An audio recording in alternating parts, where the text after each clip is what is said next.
Bienvenue à toutes et à tous. Ce matin, on vous propose une émission formidablement musicale, plongée dans 3 univers au style très différents, mais une passion commune, la musique. Nos invités ici présents ne se connaissent pas forcément, mais ils ont joué le jeu de la rencontre et je suis sûre que les connexions ne vont pas manquer. Merci à tous les 3 d'avoir accepté notre invitation. Alors Fabien Cameda, vous êtes le fondateur du karaoké Musicam. Bertrand Pénisson, vous êtes l'auteur de Sardou, l'encyclopédie musicale. Et Caroline Bochu, vous êtes directrice du festival Le Grand Soufflet. Alors, il est 9h, passé de quelques minutes. Quelle est la musique que vous auriez aimé entendre ce matin en vous levant, Fabien Cameda ? Un titre des Beatles qui est probablement pas le plus connu, qui s'appelle While My Guitar Gently Weeps. Des Et Beatles. on va écouter un extrait de ce morceau.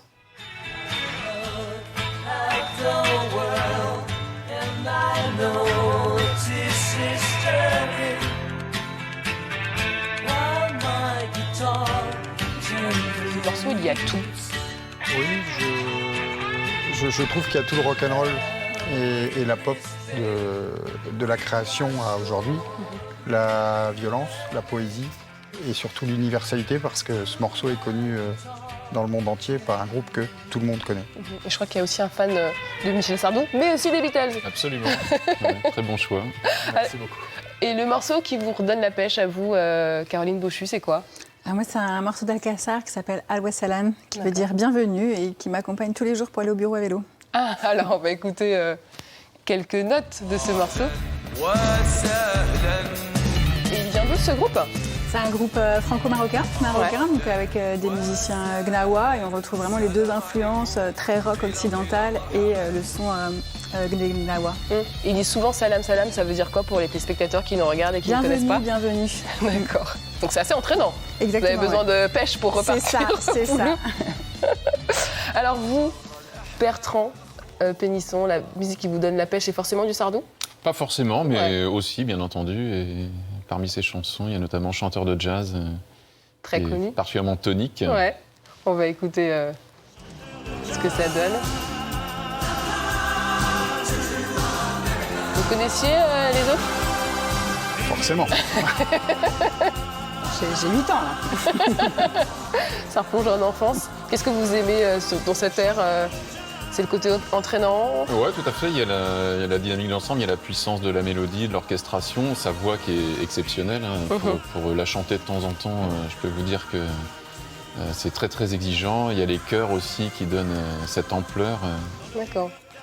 Alors la musique, c'est ce qui vous unit tous les 3 ici présents. Quelle place elle a au quotidien dans votre vie ? Vous écoutez tout le temps de la musique, Caroline Bochu ? Souvent, le matin beaucoup, en tout cas quand je me déplace à vélo, quand je cours, ça accompagne plutôt des moments seuls, la musique. Ouais. Fabien Cameda, on pousse la chansonnette tous les matins quand on est fondateur d'un karaoké géant. Ouais, quand c'est pas moi qui chante, c'est les membres de ma famille parce que je suis le fondateur, mais on est surtout une famille et on a fondé ça ensemble. Il y a toujours de la musique et il y en a toujours eu et j'espère qu'il y en aura toujours. Vous, Bertrand Pénisson, vous travaillez dans le secteur bancaire. Voilà, la musique, rien à voir avec votre milieu professionnel ? Rien à voir avec ma profession au départ. Non, en revanche, c'est une passion, un passe-temps, puisque d'abord, j'en écoute depuis mon adolescence. Ouais. Et vous puis, chantez aussi ? je chante un petit peu, je prends des cours de chant là, depuis une dizaine d'années. Je fais partie d'un groupe de chanteurs qui s'appelle Overtime, avec lequel on fait de temps en temps des petites animations, des dîners-spectacles. Donc oui, c'est très important pour moi. Et vous n'avez jamais envisagé une carrière de chanteur ? Non, parce que l'opportunité ne s'est pas présentée. Voilà, mais si j'avais pu, pourquoi pas. Alors Caroline Bochu, ça fait plus de 10 ans que vous travaillez au Festival du Grand Soufflet. Alors le Grand Soufflet, l'ADN, c'est quand même l'accordéon. Est-ce qu'en 10 ans, on apprend à apprivoiser, à connaître davantage cet instrument qu'on ne croise pas tous les jours ? L'instrument, bien sûr, et puis toutes les musiques dans lesquelles on le retrouve. Avant le Grand Soufflet, je travaillais dans des festivals plutôt de rock, au Transmusical, à la Route du Rock ou au Festival Art Rock pendant 5 ans. Et arrivé au Grand Soufflet, c'était vraiment une découverte pour moi des musiques populaires populaires, des musiques traditionnelles, des musiques du monde, et un énorme coup de cœur vers ces musiques. Et ça vous a donné envie de faire un peu d'accordéon ou pas du tout? Pas du tout. Ça a l'air Par contre, technique. je chante beaucoup, Ouais. mais j'ai pas le droit de sortir de chez moi. Et comment on passe, Fabien Cameda, du secteur des travaux publics à celui de fondateur d'un karaoké? C'est quand même le grand écart. Oui, c'est le grand écart, mais c'est aussi une opportunité de créer une entreprise, la créer dans un milieu qui nous intéresse et dans un milieu qui a un potentiel énorme, puisque la voix, c'est le seul instrument dont tout le monde dispose. Tout le monde peut en jouer, certes. Souvent pas très bien, mais on peut tous en J'en jouer. fais partie. Je suis comme Caroline Boschu, je ne chante que chez moi et sous ma douche. Allez, on va continuer à explorer vos univers musicaux. À notre tour à présent de vous proposer une balade sonore au rythme de la nature. Et c'est la mission ce matin d'Evan. Bonjour à tous, ce matin nous sommes à Cavan pour vous faire découvrir un lieu atypique, le centre de découverte du son où vous travaillez tous les deux, Tanguy et Solène. Bonjour. Bonjour. Vous allez être nos guides dans cette découverte du son et on va commencer dans le vif du sujet avec cette drôle d'installation installée en forêt qui sert à... Alors, à quoi? c'est un tuyau, une gaine, normalement pour le bâtiment, qui a été détournée, accrochée dans les arbres. Elle fait 170 mètres cette gaine. Donc c'est un tuyau tout simple, c'est vide, rempli d'air. Et si Et on parle dedans? Allô? Ouais, il faut le placer sur l'oreille. Là, tu parles Ah oui. et là, t'écoutes. t'écoutes. Allô? Ah oui, il y a un délai. Et il y a un délai. Comme le son dans l'air se déplace à 340 mètres par seconde en fonction de l'hygrométrie, de l'altitude, le tuyau faisant 170 mètres, donc la moitié, le son met une demi-seconde à parcourir le chemin et à revenir à notre oreille. Voilà. Bon, et des activités comme celle-ci, il y en a beaucoup ici. Expliquez-nous le concept de ce centre de découverte du son. Ah bah, Alors, vous l'avez pas. le concept, alors c'est un parcours dans la forêt.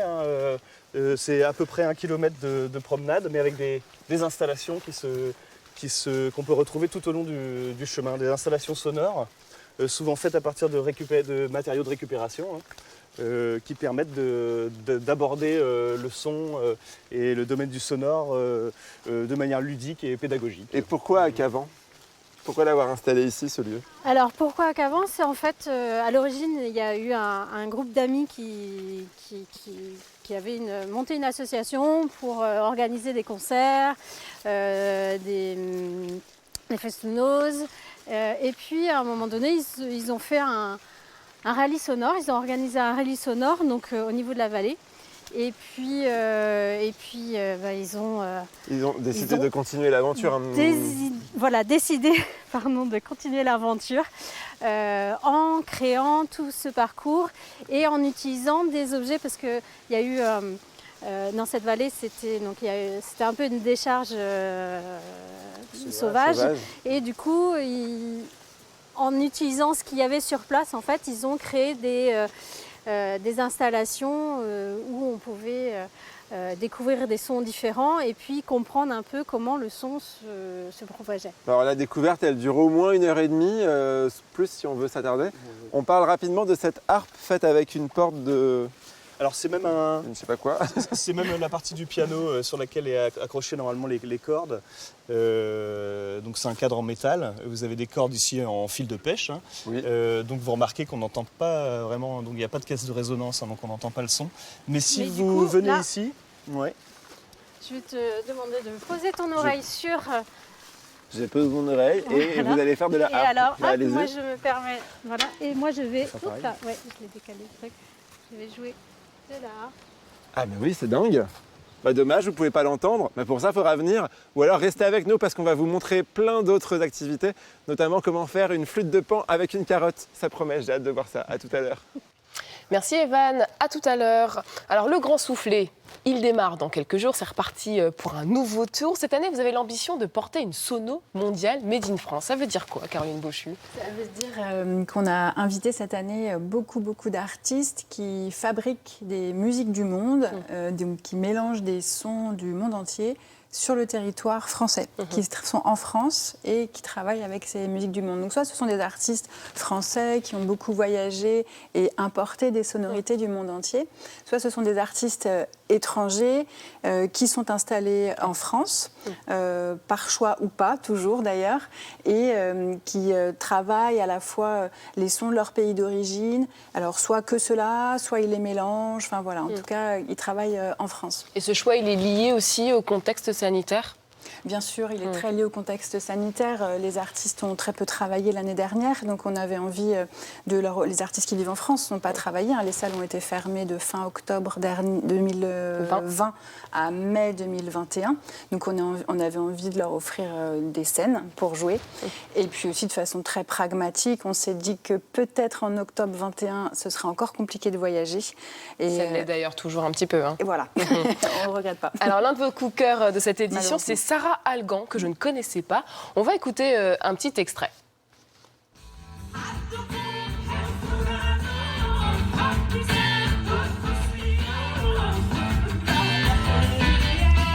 Ça, c'est à Lubu, j'imagine, salle rennaise. Hein. Oui. Qu'est-ce qui vous plaît chez cet artiste? C'est encore un morceau entraînant? Oui, alors ça, déjà, avoir envie de danser. La puissance de sa voix, la chaleur de sa voix, le groove, on sent que vraiment c'est là. Ouais, c'est entraînant. Et c'est entraînant. Et en même temps, la force de ce qu'elle raconte, c'est une artiste qui est originaire du Somaliland, qui est un tout petit pays, qui est un pays c'est une démocratie, un pays en Afrique, pardon. Une démocratie, c'est un pays qui n'est pas encore reconnu par la communauté internationale. Et Sarah Algan se bat pour la reconnaissance de ce pays-là, pour la liberté d'expression, des femmes en particulier, et d'expression artistique. Elle a créé un centre culturel dans son pays. Elle est vraiment très engagée. D'ailleurs, elle chante avec le drapeau de son pays. Alors, on vient de l'entendre, il n'y a pas forcément d'accordéon chez Sarah Algan. C'est d'ailleurs peut-être la grande nouveauté de cette édition. Vous vous ouvrez davantage aux musiques populaires et aux musiques du monde. Exactement. Pourquoi ce virage? Eh bien, pour être ouvert, comme vous le disiez. L'accordéon, c'est un instrument emblématique des musiques populaires dans le monde, donc on le retrouve dans beaucoup de propositions artistiques.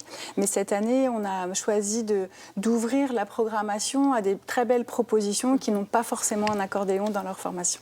Est-ce que vous connaissiez tous les deux le Grand Soufflet, le Festival du Grand Soufflet de nom, j'imagine? Vous y êtes jamais allé? Non. Non. J'espère que ce sera cette année. Ouais. Mais de réputation, oui, bien sûr. Ouais, vous connaissiez un peu Pareil, je connaissais le nom, mais je n'y suis jamais allé. Alors, vous aviez une petite connexion à faire à Caroline Beauchu, parce que le Grand Soufflet, ça vous inspire quoi dans la galaxie Michel Sardou?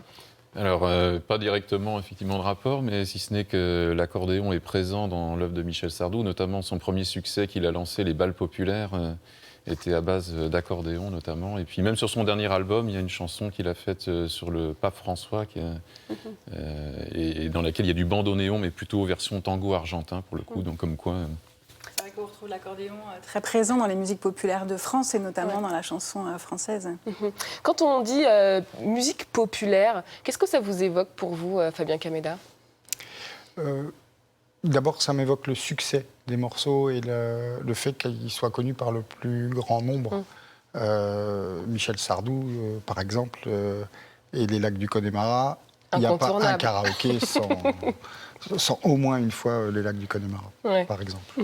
Elle a souffert parfois d'une image désuète, cette musique populaire, Caroline Beauchu? Oui, c'est vrai, les musiques traditionnelles aussi. Aujourd'hui, on l'affirme haut et fort, les musiques traditionnelles sont vivantes, modernes, créatives, et il y a plein de belles choses à entendre. Comment elles réussissent à retrouver leur lettre de noblesse? Il y a un retour...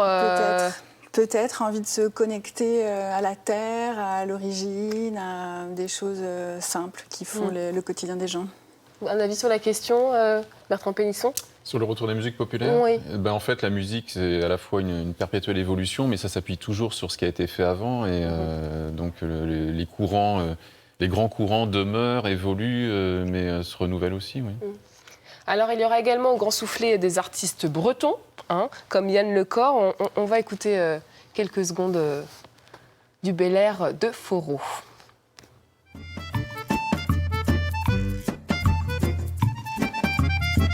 J'ai encore le souvenir de mon cœur dans ma cachette, quand on dansait collé au fond de la ganguette. L'accordéon nous a soufflé jusqu'au matin, ton corps contre les miens, mes envies dans tes pensées. L'accordéon nous a soufflé tous ses amours, dans la frappe du tambour, mon cœur s'est mis à balancer. Mon cœur s'est mis à balancer. Mon cœur s'est mis à balancer. Mon cœur s'est mis à balancer. Dans la frappe du tambour, mon cœur s'est mis à balancer.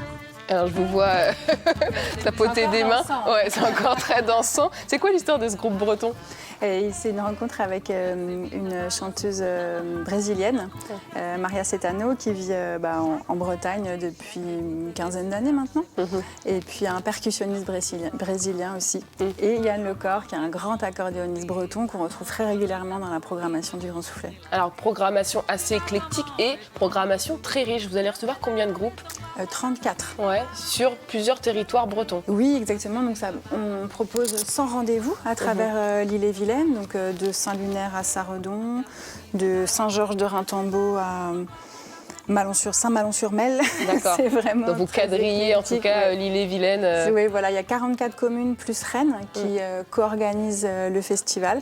Donc une centaine de rendez-vous, dont 55 concerts et 67 lieux de spectacle qui sont à la fois des très belles salles de spectacle. Vous parliez du chapiteau dans le centre-ville de Rennes qui est le lieu central du festival, mais aussi des beaux centres culturels, au Grand Logis à Bru ou le théâtre de Redon. Et donc pour toutes les infos, c'est sur quel site? Legrandsoufflet.fr. Voilà. Allez, on change d'ambiance, direction Cavan dans les Côtes d'Armor, et va nous initier ce matin à la musique verte. Avez-vous déjà visité un jardin sonifère? Si ce n'est pas le cas, c'est pas grave. Il faut venir ici au centre de découverte du son à Cavan et puis surtout regarder ce qui va suivre puisqu'on va faire une petite visite express. Alors Tanguy, Solène, quand on visite ce jardin, on commence par découvrir un potager un peu particulier. Et je vous laisse nous expliquer ce qu'on y trouve. Oui, alors un potager qui peut paraître un potager classique. Ici, vous avez des poireaux, des carottes et des oignons. Sauf que vous avez le petit sous-titre là qui vous indique qu'avec un poireau, vous pouvez faire un sifflet à membrane. Ah oui. Avec les carottes, des flûtes de pan, et avec les oignons, des sifflets. Par exemple, si vous évidez des carottes, vous en faites un tube. Avec différentes carottes de différentes tailles, vous pouvez les juxtaposer et faire une flûte de pan. Ah ça, c'est une drôle d'idée. Alors, il y a aussi du chou, on peut faire une bombarde. Vous avez déjà essayé? Alors, j'ai pas essayé. Il me reste ça. Ce qui est assez rigolo, c'est qu'on peut venir ici, il y a beaucoup d'activités, comme on peut le voir depuis tout à l'heure, pour découvrir le son. Mais vous sortez aussi du centre pour aller sensibiliser les gens au son, à l'écoute. Et vous allez intervenir où, justement? Alors on intervient là actuellement au niveau d'écoles. L'école plus primaire pour l'instant. On intervient aussi dans des IME. IME, Institut médico-éducatif, c'est ça? Médico-éducatif. Et puis après, on est ouvert à tout souhait, même tant que... Même une entreprise peut venir faire un petit séminaire ici? Alors, une entreprise peut venir faire un séminaire ici. S'ils veulent faire une visite libre, il n'y a aucun souci. S'ils veulent un temps d'animation, c'est pareil. On peut leur offrir et modifier notre langage et niveau d'intervention selon le public. Et s'ils veulent qu'on vienne dans leur entreprise aussi parler... et faire une petite activité son buissonnier. Alors voilà, justement, on va vous en faire une mini-activité son buissonnier, puisque là on arrive au niveau des courges et tu vas nous montrer comment faire de la musique avec une butternut. Alors c'est pas une butternut, c'est pas une butternut. C'est une courge. Du coup en fait, là pour l'instant elles sont encore, vous voyez celles qui sont en culture, elles sont encore toutes, si on peut en voir une, tu vois, elles sont encore toutes petites et en fait elles vont grossir. Et à un moment donné, on va pouvoir l'accueillir, la faire sécher. Et quand ça sèche, en fait, ces courges, ça durcit. Et à l'intérieur, en fait, il y a toujours les graines qui sont là. Et du coup, quand on peut faire un super concert de mariachi. Tout à fait. C'est fun. Tu voulais aussi nous montrer Et oui, ce qu'on pouvait faire en avec son ton gland. buissonnier, on utilise toutes sortes de choses qu'on peut retrouver dans la nature pour faire du son. Donc c'est la base de l'animation son buissonnier. Parce qu'effectivement, on a une animation sur le chemin où on manipule les installations, et l'animation, et puis des animations qui peuvent se passer en salle. Et donc avec la cupule du gland, donc le petit chapeau du gland par exemple, si vous la coincez, hop, Ouais. ici, Ah, c'est dingue. Et si tu vous l'enlèves, pouvez ça faire un marche pas. sifflet. Et sans, ça ne marche pas, non. C'est pas possible. dingue. Ouais. Bon, en gros, ici, si j'ai bien compris, il y a de quoi s'amuser pour toute la famille, pas que les enfants. Oui, tout à fait. Oui, pour tous les âges, les grands-enfants. Bon, on n'a plus le temps de vous le montrer, mais ici, il y a un laboratoire où les enfants vont avec leurs grands-parents et ils comparent leur audition. En gros, c'est ça le principe. Donc, c'est hyper intergénérationnel, c'est fun. Et la suite de la visite, ça se passera dans une cabane, une sorte de cabine, où on écoute des sons et on prend le temps de vraiment écouter. C'est ça le concept. On va vous emmener, on va vous montrer ça. À tout à l'heure. Merci beaucoup Evan, à tout à l'heure. Alors on parlait tout à l'heure du Covid-19 avec Caroline Beauchu, qui oblige forcément à s'adapter. Vous n'avez connu que ça finalement depuis que vous avez ouvert le 10 juin 2021. Comment ça se passe pour vous, Fabien Kameda, depuis le début? Le plus grand souhait de Musicam aujourd'hui, c'est de fonctionner normalement. On n'a, depuis le 10 juin, jamais eu l'occasion d'être en mode normal. Entre le couvre-feu, les demi-jauges ou le pass sanitaire, et bien sûr le masque tout le temps, on n'a jamais fonctionné normalement. Donc notre vœu le plus cher, c'est de fonctionner normalement. Et ce qui n'empêche pas malgré tout un certain succès. Bien écoutez, oui, il y a un démarrage qui est très encourageant. Voilà, on espère qu'à partir du 15 novembre, le pass sanitaire ne sera plus en place et qu'on pourra fonctionner normalement. Alors c'est aujourd'hui le plus grand karaoké de France, mais avant tout c'est une histoire de famille, ce karaoké musical. Exactement, j'insiste toujours là-dessus parce que quand un soir je suis rentré à la maison en disant on va faire un karaoké, je vous avoue que la réaction a été un peu particulière. Ouais. La discussion a duré 2 heures et aujourd'hui on a effectivement le plus grand de France, mais peut-être un peu plus que la France, mais restons français pour l'instant. Pour l'instant. Et dans la famille, tout le monde aime bien karaoké. Pour se lancer là-dedans, il faut vraiment aimer la musique. Alors, c'est bien la clé d'entrée. La clé d'entrée, c'est bien la musique. Ouais. Et bien sûr, le karaoké fait partie de la musique. Mais le complexe qu'on a créé est autour de la musique. Ouais. Le karaoké, c'est la colonne vertébrale, mais on a aussi une scène et une salle qui pourra accueillir jusqu'à 600 personnes dans quelques semaines, dans laquelle on aura une programmation peut-être un jour aussi riche que celle du Grand Soufflet. Vous êtes adepte de karaoké, Bertrand Pénisson? Oui, tout à fait, ça m'arrive, puisqu'avec notre groupe Overtime, on a même dans la salle où on prend nos cours de chant, on a un petit karaoké privé où on se réunit de temps en temps, donc oui, j'aime bien. Oui. On se laisse toujours tenter par un karaoké, Caroline Beauchu, même quand on n'a pas la voix qu'on aimerait avoir. Ah oui, ouais. Beaucoup trop facilement selon mes amis. Ouais. Finalement, Fabien Kameda, qu'est-ce qui fait la magie du karaoké? Pourquoi on a toujours envie de se laisser porter au cours d'une soirée ou entre copains J'ai pas encore forcément la réponse, j'ai juste... ce qu'on constate, c'est que sur un groupe de 8-10 personnes, il y en a souvent qui arrivent à reculons. Et qui se disent « Oh non, karaoké, c'est pas pour moi, je chanterai pas ». Et c'est des personnes qu'on a le plus de mal à sortir de la pièce à la fin de la session. Ouais. Et ça concerne aussi tous les âges, c'est-à-dire que on peut être petit, grand, plus âgé, ça marche sur toutes les générations. Ou est-ce qu'il y a quand même une génération qui... c'est intergénérationnel. Ce qu'on retient, c'est que nos 2 premières réservations, lorsqu'on a ouvert le 10 juin, c'était une salle de 6 filles qui fêtaient leurs 8 ans. D'accord. Et à côté, il y avait des retraités, depuis quelques années retraités, je pense. Ouais. Et les deux cohabitent. Le premier mot de notre business plan, c'était intergénérationnel, et c'est là, pour le coup, on est pile poil dedans. Par contre, ils ne chantent pas les mêmes chansons, j'imagine. Eh bien, écoutez, vous seriez étonnés de la capacité des enfants à chanter des chansons de Sardou ou de Jacques Brel, par exemple. Et si on devait faire un top 3, c'est quoi les musiques incontournables qui reviennent, mais tout le temps, quel que soit le groupe? Alors, je m'attendais à ce que vous me posiez la question, donc j'ai regardé. Alors on a bien sûr Céline Dion et Garou, pour commencer. Sous le vent? Sous le vent. Ok. Et on a aussi J'irai où tu iras, qui se tire la bourre. Et ensuite, on a Ma philosophie d'Abel Bent. D'accord. qui est assez original. Qui est beaucoup plus récent d'ailleurs. C'est dans les années 2000 à MS-20. Exactement. Ouais. C'est très franco-français aussi. Franco-français. Et pour notre ami, les lacs du Connemara. Forcément, les lacs du Connemara, ça vous étonne pas, j'imagine, Bertrand Pélisson? Non, tout à fait, compte tenu de la popularité de cette chanson, qui fait partie du patrimoine français, qui est reprise officiellement dans les clôtures, les remises de diplômes d'HEC, qui finit les soirées en boîte de nuit. Donc, c'est pas étonnant. Alors, vous l'avez étudiée, cette musique. D'ailleurs, moi, pour la petite histoire, je l'ai apprise à l'école. Je ne sais pas si c'est toujours le cas, mais il y a 20 ans, on apprenait les lacs du Connemara en cours de musique. Qu'est-ce qu'on peut dire de cette chanson, puisque vous l'avez analysée, c'est un peu votre travail? Oui, tout à fait. Donc, c'est une chanson au destin particulier, parce qu'elle aurait très bien pu ne jamais exister. C'était pas du tout une chanson imaginée, préméditée, comme ça arrive des fois, on part avec l'envie d'écrire sur un thème. C'est une chanson qui est née d'un accident.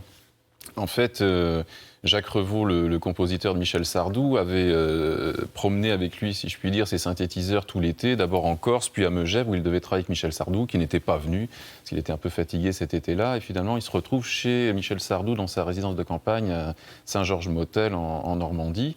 Et Jacques Revaux installe son synthétiseur, veut faire ses réglages, et puis au lieu d'avoir sur ses pistes 12 et 13, je crois, les sons de cordes synthétiques qu'il avait d'habitude, il pose ses mains et c'est un son de cornemuse qui sort. Et du coup, il est étonné, il commence à faire une petite mélodie et Pierre Delanoë, le parolier, et Michel Sardou arrivent en disant « mais c'est génial, il y a un truc à faire là-dessus, ça sonne un peu écossais ». Delanoë dit « ouais, moi l'Écosse ça m'inspire pas trop, je préférais qu'on parle de l'Irlande ». Et les voilà partis à énumérer des noms de lieux, Galway, le Connemara, et quand Michel Sardou entend ça, il dit « ce sera le titre, les lacs du Connemara ». Et les voilà partis à écrire la chanson. Et vous connaissez, enfin moi je la connais par cœur, personnellement, mais vous la connaissez bien, cette chanson? Oui, il y a une énorme difficulté, c'est le début, parce que Michel Sardou chante très doucement. Oui. Et généralement, quand les gens chantent cette chanson, ils vont plus vite que la musique. Ouais, en l'occurrence, plus vite que les paroles. Et j'imagine que le répertoire de Michel Sardou, ça fait un peu un carton dans les salles de karaoké ou pas? Oui, moins que Claude François, par exemple. Ouais. Il y a des tubes de Michel Sardou, mais encore une fois, c'est pas le plus chanté. On est plus sur Claude François qui a beaucoup de succès. Oui, Claude François, forcément. Et comment vous êtes tombé amoureux de Michel Sardou, Bertrand Pélisson? J'entends musicalement. Hein. Oui, c'était bien compris. Justement, c'est à partir des lacs du Connemara. J'avais 12 ans à peu près quand la chanson est sortie. Jusque-là, je n'écoutais pas de musique. Enfin, j'entendais comme tout le monde, où je voyais les émissions à la télé. Et c'est la première fois que j'ai vraiment eu envie d'acheter un disque et d'écouter activement la chanson. Elle m'avait frappé. Et à partir de là, j'ai commencé à m'intéresser à ce que faisait Michel Sardou et je me suis aperçu que j'aimais vraiment ce qu'il faisait pour sa voix, pour l'originalité de ses thèmes, etc. Donc j'ai acheté petit à petit les 45 tours suivants, et puis les albums, et puis j'ai acheté tout ce qu'il avait fait avant. J'ai eu envie de découvrir ce que vraiment j'adorais, et voilà, c'était parti. Alors on a un petit clin d'œil pour vous. On va remonter en 1993 grâce à Lina. Nous avions suivi Michel Sardou lors d'un concert gratuit à Dinard. On regarde. Très sympa le concert de Michel Sardou hier soir à Dinard, où plus de 60 000 personnes sont venues accompagner celui qui reste un des chanteurs les plus populaires du pays. C'est la première fois que je passe devant tant de monde. J'ai fait plus de monde que ça, mais en plusieurs jours à Bercy. Oui. Mais de face, 50 ou 60, c'est la première fois. 2 heures d'un spectacle super bien rodé, surtout aucun incident notoire grâce à une organisation exceptionnelle. Entré en scène à 22h, Michel Sardou a interprété 22 chansons au cours de ce gala.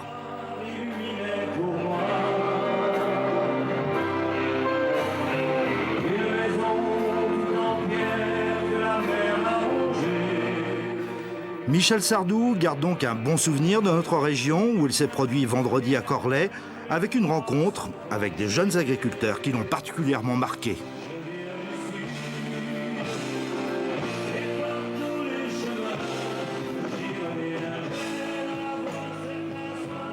Hier, j'étais à Corlay. Oui. J'ai fait un concert formidable, un concert organisé par des jeunes agriculteurs, et des petits mômes, 19 ans, 20 ans. Ils ont organisé ça comme des pros. C'était fait comme beaucoup de professionnels devraient organiser des spectacles en plein air. J'ai reçu des agriculteurs très sympas qui sont venus m'offrir leurs produits, me parler de leurs problèmes. Ils en ont pas mal en ce moment.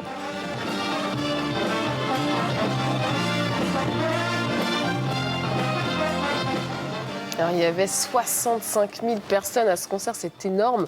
Vous y étiez à ce concert? Hélas, non, parce qu'à l'époque, je n'étais pas encore brétilien. Je suis arrivé 1 an après, donc grand regret de ne pas avoir vu ça. Et vous l'avez vu combien de fois au concert? Au moins une quinzaine de fois, je dirais. Mais... Alors, comment on en vient à penser, imaginer et faire une encyclopédie autour des musiques de Michel Sardou? Enfin, ça tient à plusieurs choses. Donc déjà, je connais évidemment très bien son œuvre. Comme on l'a dit, j'aime aussi chanter. Donc je m'intéresse à la création des chansons, comment une chanson est née.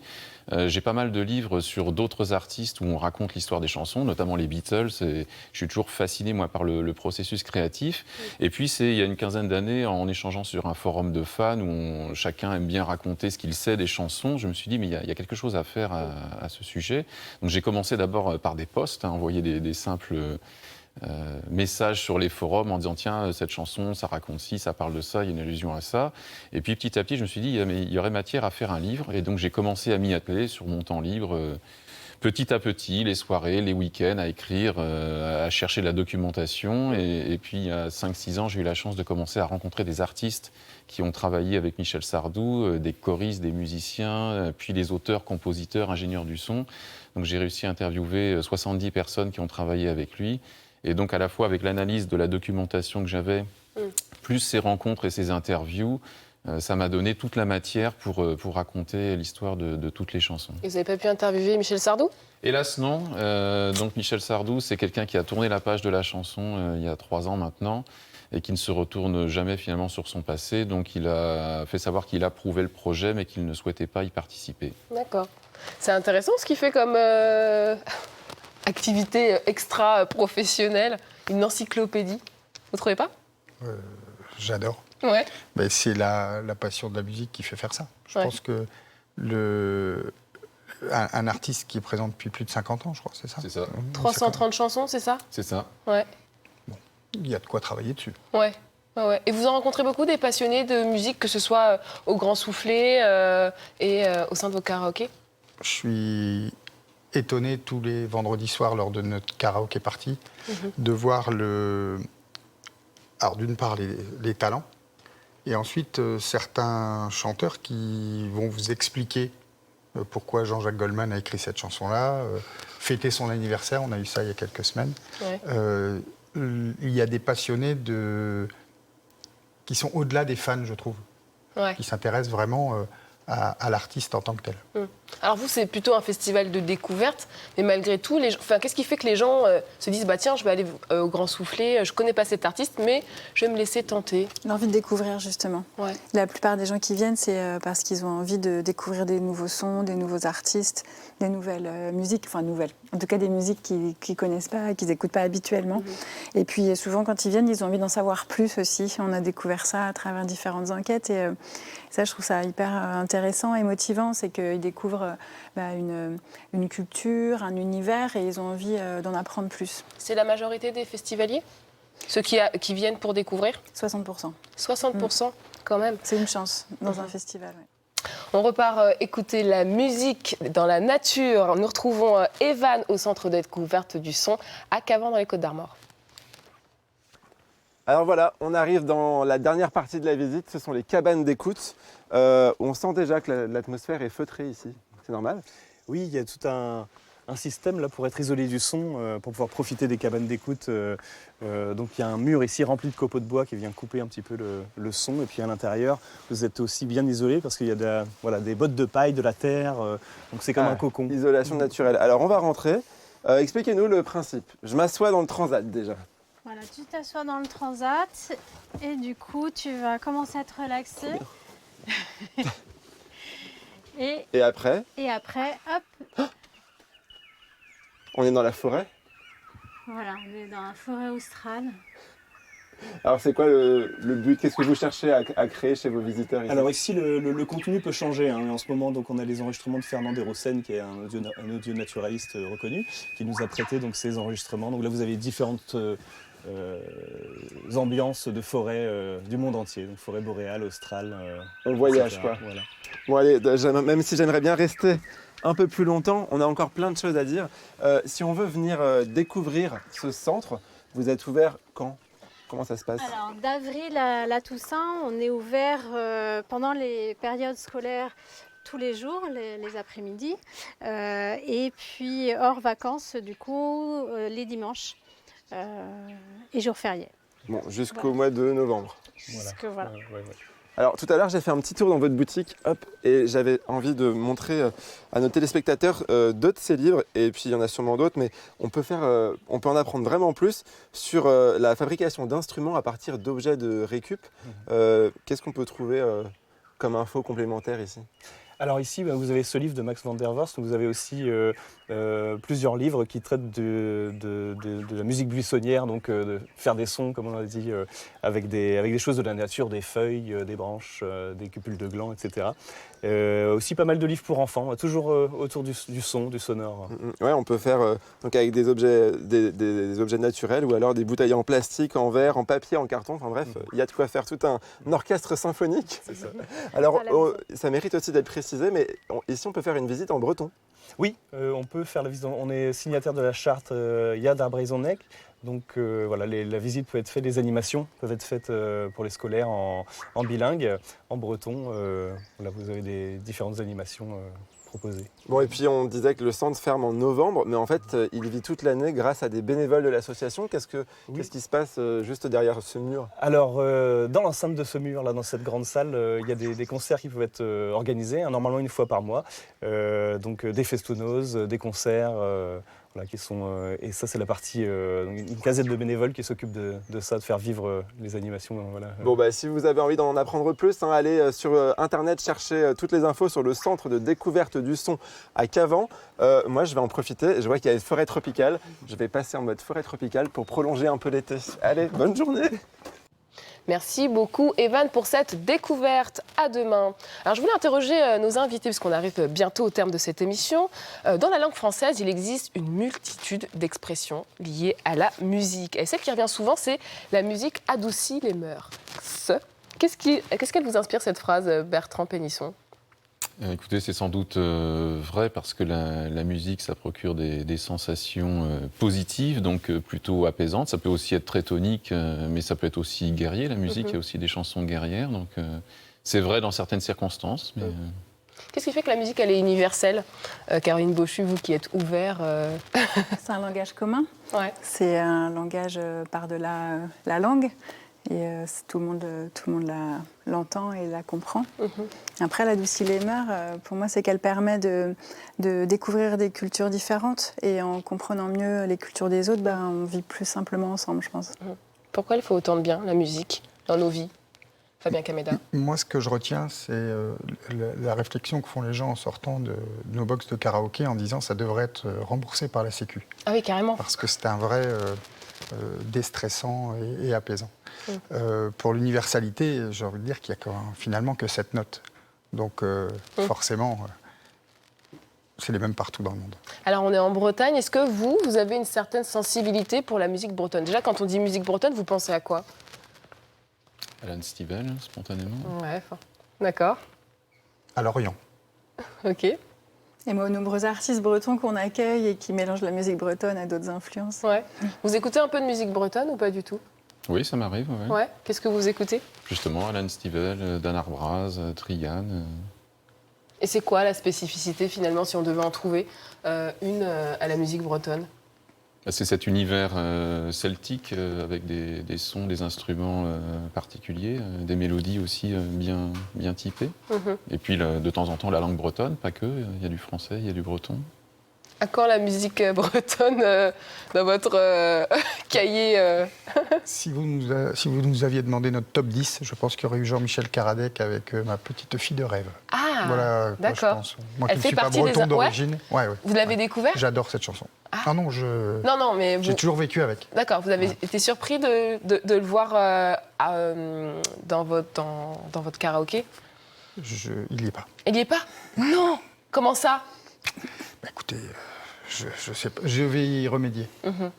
Alors, ce qui vous unit tous les trois, il nous reste quelques secondes, c'est aussi le fait de vivre en Bretagne. Qu'est-ce qui fait la spécificité de notre région?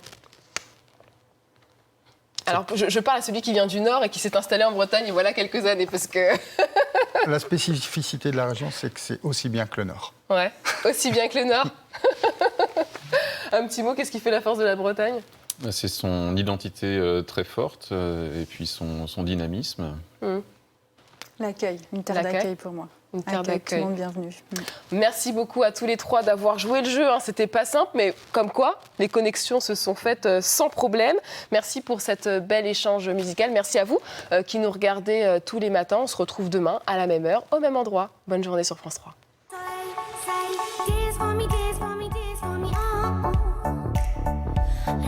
See